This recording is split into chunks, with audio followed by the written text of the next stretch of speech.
আমরা দাবি করেছিলাম আমাদের আমাদের শিক্ষক সমাজ বৈষম্য শিকার।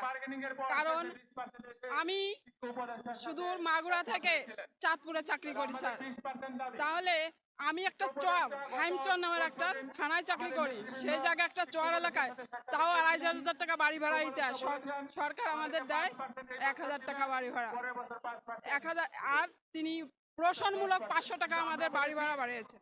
কিন্তু এই প্রশন আমরা দীর্ঘদিন যাবৎ শিক্ষকরা আমাদের ন্যায্য অধিকার নিয়ে আন্দোলন করছি। এর আগেও আমরা কয়েকবার আন্দোলন করছি। শিক্ষকদের সান্ত্বনা দিয়ে আমাদের আবার কর্মস্থলে পাঠিয়ে দিয়েছেন। কিন্তু এই ১২ তারিখ থেকে আমরা এই বৈষম্যের জন্য আন্দোলনে রত হয়েছে সব শিক্ষকরা।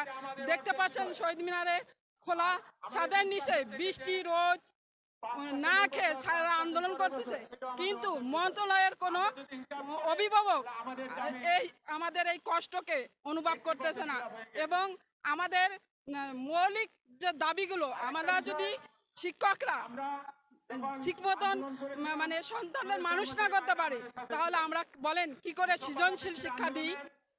নিজেরাই যদি আমাদের মাথার মধ্যে সবসময় অর্থনৈতিক চিন্তা থাকে, দ্রব্যমূল্য যেভাবে ঊর্ধ্বগতি হয়েছে, সেই ১৫-২০ বছর আগে যে বাড়ি ভাড়া ছিল এখনও সেই কি বাড়ি ভাড়া দিয়ে চলে?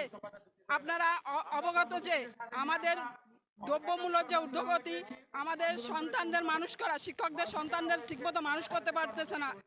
যখন আমরা বাজারে যাচ্ছি চুপি সারে চলে আসতে হয়, এটা দাম করে ওটা দাম করে। তাদের অর্থের যে খুব স্বল্পতার কারণে তার মৌলিক চাহিদাগুলো মেটাতে পারছে না।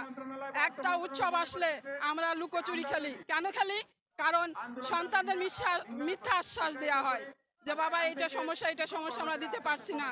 কিন্তু আসলে আমাদের হৃদয় কতটুকু রক্তক্ষরণ হয় সেই শিক্ষকরাই জানে, শিক্ষক পরিবারের লোকরাই জানে। কিন্তু আমাদের এই যে গতদিন আমাদের শিক্ষামন্ত্রী ডেকে আমাদের যে প্রশন